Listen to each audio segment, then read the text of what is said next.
So nandito na tayo mga kasikap. Ayan po yung Metro Manila Subway Project. Ayan yung core drilling rig. Ito yung malaki na to. Kasi ayan na po yung latest na progress nila ngayon dito.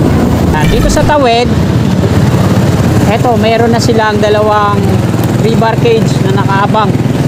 Elevated turn back guideway po yan. So gamit nila yung crawler crane. Abang po nila yan dun sa tawid, turn back guideway. Ang gumagawa dito ay Trevi. Kita ko sa inyo, ayan na yung progress dito. Dami mga steel girder yung nandito sa structure niya sa baba. Ayan, lalaki ng mga pedestal. At ito na yung North EDSA station ng MRT7. So, meron din silang mga U-turn slot dito. Lalaki ng mga pedestal na pagkakapitan ng mga steel girder na to. Mindanao Avenue, madadaanan din yung North Avenue station ng Metro Manila Subway dyan sa kanto. Kakanan na po tayo dito sa Senator Marian Defensor, Santiago Avenue. So ito na yung Manila Seedling Bank at yung Metro Manila Subway dun yung sa likod. Sinimulan ko to, walang naniniwala sa paligid ko.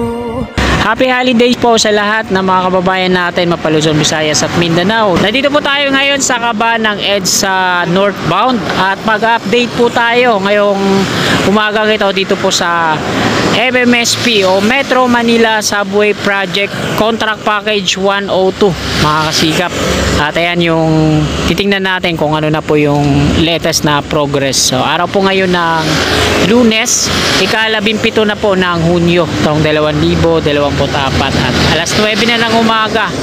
So papasadaan lang natin dito sa taas ng Quezon Avenue flyover. So hindi na tayo ihinto kasi wanted na tayo dyan. Dadandahanin lang natin tingnan, tapos tsaka naman tayo iikot doon sa may SM North EDSA. Silipin din natin yung ginagawa namang stasyon ng North EDSA station ng MRT7. Tapos iikot ulit tayo, tapos babalik tayo dito sa baba naman ng Quezon Avenue station ng Metro Manila Subway Contract Package 102. So ano pa hinantay natin mga kasikap? Tara, let's go! Dito tayo sa inner lane kasi akit tayo sa flyover.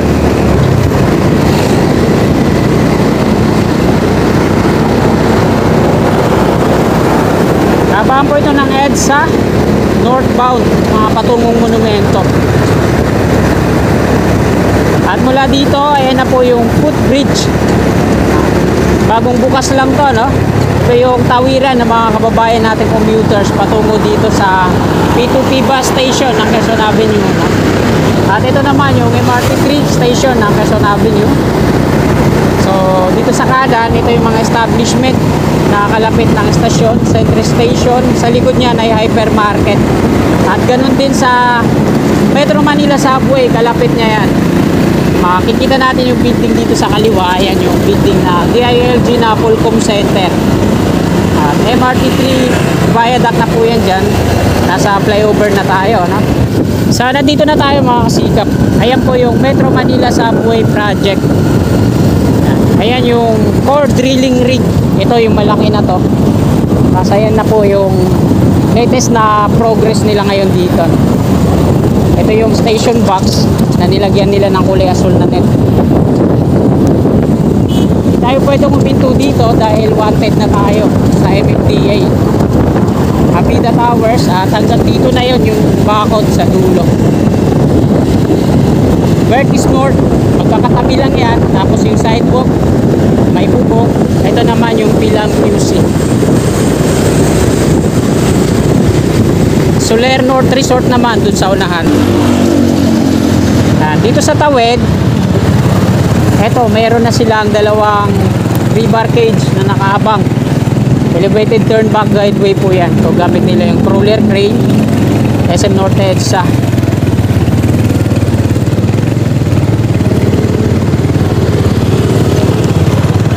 Ito mga kasikap, yung ginagawa nila dito. Abang po nila yan dun sa tawid, turn back guideway. Ang gumagawa dito ay Trevi. Ayan yung SM North EDSA.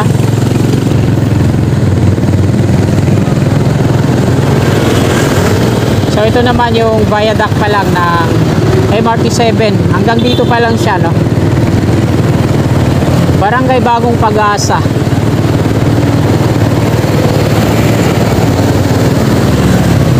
Boy Kalalay. Ayan, pakita ko sa inyo. Ayan na yung progress dito. Dami mga steel girder yung nandito sa structure niya sa baba.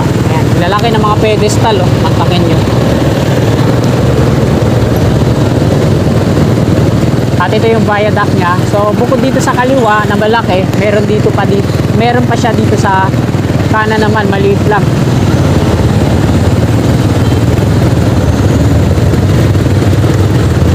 At ito na yung North EDSA station ng MRT7.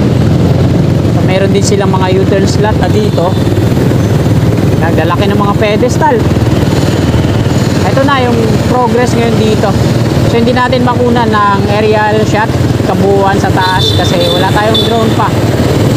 At dito naka-reserve na rin yung mga gagamitin mga steel girder. Ayan o, dami no. So hindi tayo hinto kasi maraming mga MMD dito sa likuran natin. Ganun din dito, baka madali tayo no. Yan, dito yung mga puro yung mga metal yung ginagamit nila dito no, sa pagbuo ng structure para sa stasyon ng North EDSA Station. Yan o, mga steel girder po yan dito sa Center Island.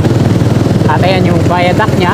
So shout out sa mga kasikap natin na nag-aabang sa update dito sa North EDSA Station, Metro Manila Subway at iba pang mga infra dito sa Metro Manila. Shout out po sa inyong lahat.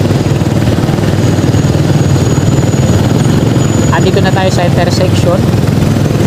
At yung pangaliwa, itong Mindanao Avenue po yan.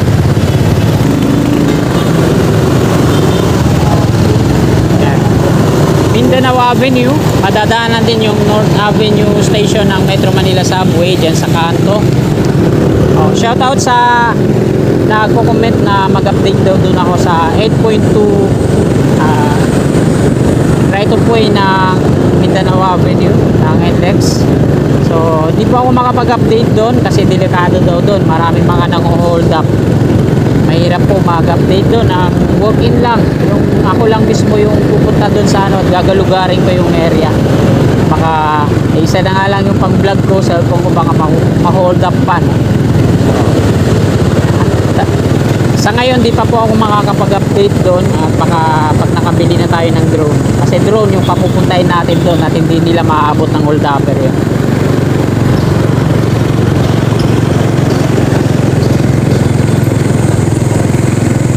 Kakanan na po tayo dito sa Meriam Defensor. Ayan.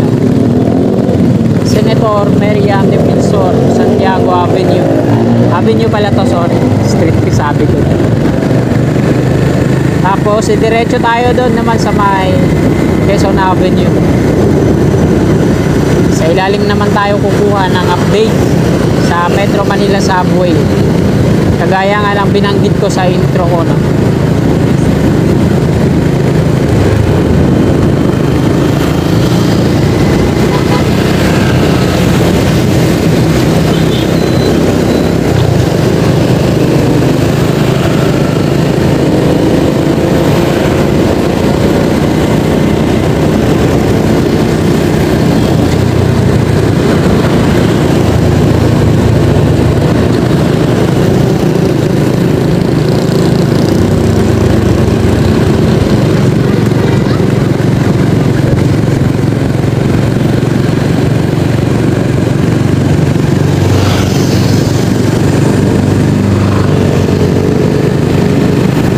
Ng mga condominium na ginagawa dito ano.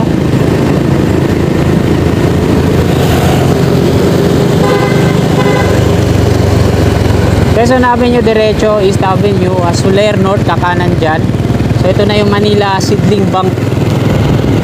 Dito yan sa Makati dyan. Ay yung mga kabayan dito.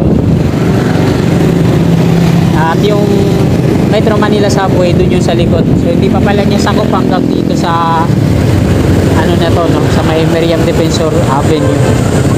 At kakanan na po tayo dito, underpass po yan ng QC dyan, mga patungo na Commonwealth. Mga advisory dito na nakalagay.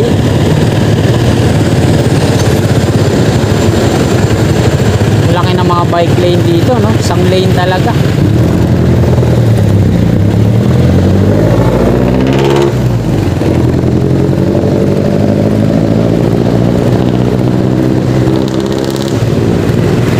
Yung subway mula dito sa may bakod, so hindi pala sakop nila hanggang dito sa Miriam Defensor Avenue, no? Hanggang dito lang sila, yan. Akala ko tagos hanggang dito sa likod. Ito yung subway mula dito sa bakod na to, sa kanan yung red type na yero. Yan. Yan. Tinadtad na rin ng mga vandalismo dito, mga kababayan nating mga artist.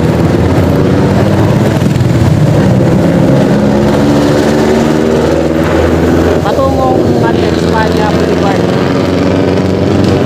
Meron na ang dito, ginagawa din sa ilalim ng Quezon Avenue. Yan yung retrofitting.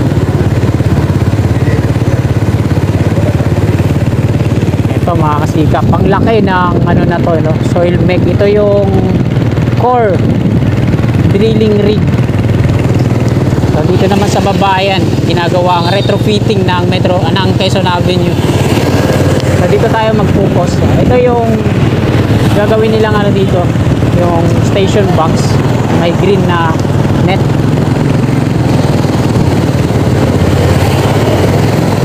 Ito yung daanan ng mga heavy equipment. So daming mga dyan, no? Yung kulay puti, yung container tank.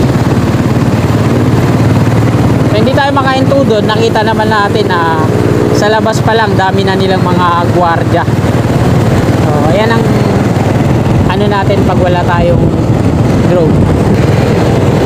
Ito na yung P2P bus station, Pilang QC. Dito na tayo sa Soler North Resort. Ayan, ang ganda na, no? Nung last update ko dito, nakabakod pa to dito.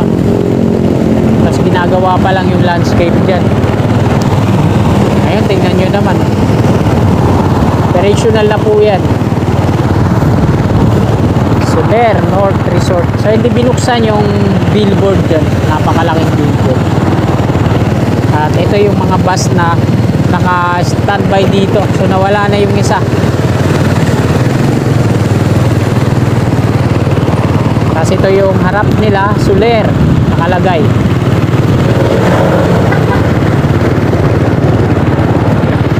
Ganda, no? Tapos merong mga dyan, landscape.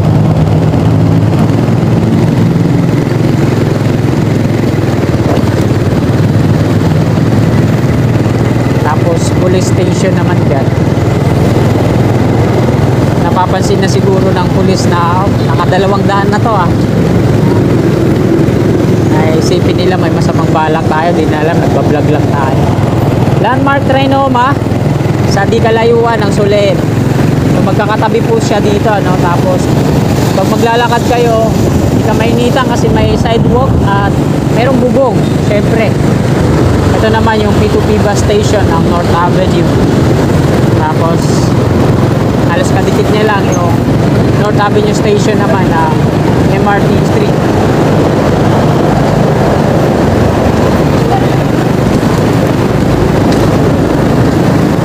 Galing na tayo kanina dito, no?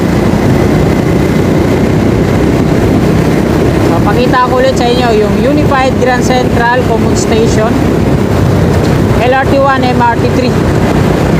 Kasi yung MRT7 bukod lang ng estasyon.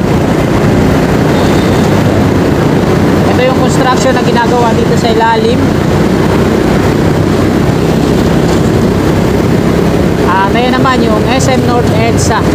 Ito naman yung viaduct na ito, sa kanan natin.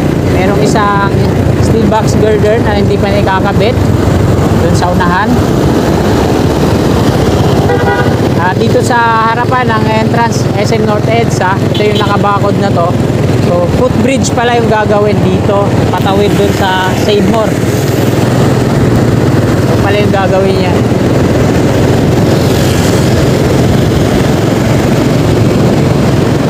At dito na tayo sa SM Annex. So ito yung update ngayon dito, no? Ito yung mga steel box portal beam sa gitna mismo. Ito naman yung mga steel box girders hilera patungo doon. So kulang pa yan ng 3 andun yung isa sa likod natin naka-reserva. So dalawa na lang, di pa na-install dito. At ito na yung dulo ng SM Annex, SM City North EDSA. U-turn slot naman dito, kaya medyo nagkakaroon ng traffic sa part na to. Maraming U-turn slot dito sa EDSA. Dito, tapos dun sa may Royal, tapos sa may Bagong Baryo. So ayan mga kasikap, dito na pa nagtatapos tong video na to, no? Update natin ngayong umaga. Holiday po ngayon. At maraming salamat sa mga kasikap natin na walang sawa at tumpay na sumusuporta. Sana bago nyo lisanin tong video na to, palike na lang po. At sa mga kasikap natin na naabot ang video na to na hindi pa po nakakapag-subscribe, subalit willing po kayo na sumuporta. Ayan, i-click lang natin yung subscribe button dyan sa baba sa lowest kanan at yung maliit na bell. Bell all po natin para always na manonotify tayo sa aking mga bagong upload. Hindi rin po sana kalimutan i-follow ang aking Facebook page sa Facebook, Kasikap Motovlog, dahil ina-upload po natin yan, yung mga video natin dito sa YouTube. Maraming salamat mga kasikap. Lagi po tayo mag-iingat. Magandang umaga at God bless po sa ating lahat.